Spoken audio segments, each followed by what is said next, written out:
নমস্কার সম্মানীয় দর্শক বন্ধুরা, আজকের ভিডিওতে আমরা বাংলা শস্য বীমা প্রকল্পের আপডেট নিয়ে বিস্তারিত আলোচনা করব। ভারত এবং পশ্চিমবঙ্গের মতো কৃষিপ্রধান অঞ্চলে দেশের অর্থনীতি মূলত কৃষির উপর নির্ভরশীল। কৃষকরা দেশের খাদ্য নিরাপত্তা নিশ্চিত করতে গুরুত্বপূর্ণ অবদান রাখেন। তবে কৃষিকাজ সবসময় সহজ নয়। কৃষকরা প্রকৃতির সঙ্গে লড়াই করে বন্যা, খরা, ঝড়বৃষ্টি ইত্যাদি প্রাকৃতিক দুর্যোগের কারণে প্রতি বছর তাদের ফসলের মারাত্মক ক্ষতি হয়। ফলে তারা আছেন আর্থিক সংকটে। এই সমস্যাগুলি মোকাবিলা করতে রাজ্য এবং কেন্দ্রীয় সরকার নানান উদ্যোগ গ্রহণ করেছে। পশ্চিমবঙ্গ সরকারের একটি গুরুত্বপূর্ণ পদক্ষেপ হল বাংলা শস্য বীমা প্রকল্প, বাংলা শস্য বীমা। এই প্রকল্পের মাধ্যমে কৃষকদের প্রাকৃতিক দুর্যোগের কারণে ক্ষতিগ্রস্ত ফসলের জন্য আর্থিক সহায়তা প্রদান করা হয়। বাংলা শস্য বীমা প্রকল্প কি এবং কেন? বাংলা শস্য বীমা প্রকল্পের মূল লক্ষ্য হল কৃষকদের ক্ষতি এবং তাদের আর্থিক সুরক্ষা প্রদান করা। প্রকল্পটির আওতায় ফসলের ক্ষতির কারণে আর্থিক ক্ষতিপূরণের ব্যবস্থা করা হয়। বন্যা, খরা বা ঝড়বৃষ্টির কারণে যেসব কৃষকরা ক্ষতিগ্রস্ত হন, তাদের সরাসরি ব্যাংক অ্যাকাউন্টে ক্ষতিপূরণের টাকা পাঠানো হয়। প্রকল্পের বৈশিষ্ট্য: ১. প্রাকৃতিক দুর্যোগ থেকে কৃষকদের সুরক্ষা। বন্যা, খরা, ঝড় বা অন্য যে কোনো প্রাকৃতিক দুর্যোগের কারণে কৃষকদের ফসলের ক্ষতি হলে তারা এই প্রকল্পের আওতায় ক্ষতিপূরণ পান। ২. ব্যাংক অ্যাকাউন্টে সরাসরি টাকা পাঠানো। ক্ষতিপূরণের টাকা সরাসরি কৃষকদের ব্যাংক অ্যাকাউন্টে জমা করা হয়, যা তাদের দ্রুত আর্থিক সহায়তা প্রদান করে। ৩. নির্দিষ্ট মরশুমের জন্য আবেদন। যেসব কৃষক নির্দিষ্ট মরশুমের জন্য আবেদন করেছেন, শুধুমাত্র তারা এই সুবিধা পাবেন।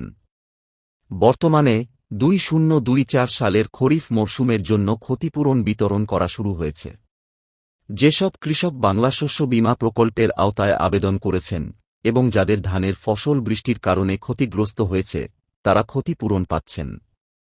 কিভাবে জানবেন আপনি ক্ষতিপূরণের টাকা পাবেন? বাংলা শস্য বীমা প্রকল্পের আওতায় কৃষকরা তাদের ক্ষতিপূরণের স্ট্যাটাস সহজেই চেক করতে পারেন। এর জন্য কিছু নির্দিষ্ট ধাপ অনুসরণ করতে হবে। ফার্মার আইডি অপশনটি নির্বাচন করুন। প্রকল্পের ওয়েবসাইটে গিয়ে ফার্মার আইডি অপশনে ক্লিক করুন। ভোটার কার্ড নম্বর ব্যবহার করুন। আপনি যে কৃষক, তার ভোটার কার্ড নম্বর ফার্মার আইডি ফিল্ডে লিখে সার্চ করুন। স্ট্যাটাস দেখুন। আপনার আবেদন সম্পর্কিত স্ট্যাটাস দেখতে পাবেন। স্ট্যাটাস কি দেখাবে? Claim details. এই ঘরে যদি কোনো নির্দিষ্ট অঙ্কের টাকা প্রদর্শিত হয়, তবে সেই টাকা খুব শীঘ্রই আপনার ব্যাংক অ্যাকাউন্টে জমা পড়বে। Claims under process. যদি এই স্ট্যাটাস দেখান, তবে বুঝতে হবে আপনার ক্ষতিপূরণের টাকা এখন প্রক্রিয়াধীন। কয়েক দিনের মধ্যে টাকা জমা হবে। Claim not reported yet. এই স্ট্যাটাস দেখালে বুঝতে হবে আপনার আবেদন গ্রহণ করা হয়নি অথবা আপনি ক্ষতিপূরণের যোগ্য নন।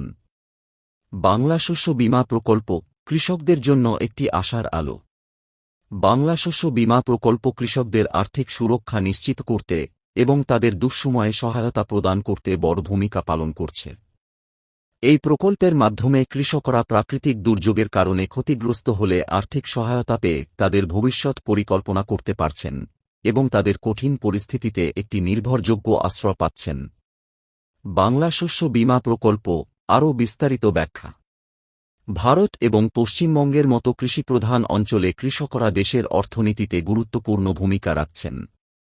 কৃষকরা ফসল উৎপাদনের মাধ্যমে আমাদের দেশের খাদ্য সরবরাহের ব্যবস্থা নিশ্চিত করেন। তবে কৃষিকাজ সবসময় সহজ নয়, কারণ প্রকৃতির সঙ্গে কৃষকদের লড়াই করতে হয়। এই প্রকৃতির প্রতিকূলতা, যেমন বন্যা, খরা, ঝড়বৃষ্টি ইত্যাদি কৃষকদের ফসলের ব্যাপক ক্ষতি করতে পারে এবং তাদের জীবিকা চরমভাবে ক্ষতিগ্রস্ত হতে পারে। এটি মাথায় রেখেই পশ্চিমবঙ্গ সরকার মমতা বন্দ্যোপাধ্যায়ের নেতৃত্বে বাংলা শস্য বীমা প্রকল্প চালু করেছে। এই প্রকল্পের মাধ্যমে কৃষকরা ক্ষতি হলে আর্থিক সহায়তা পান, যা তাদের জীবিকা পুনরুদ্ধার করতে সাহায্য করে।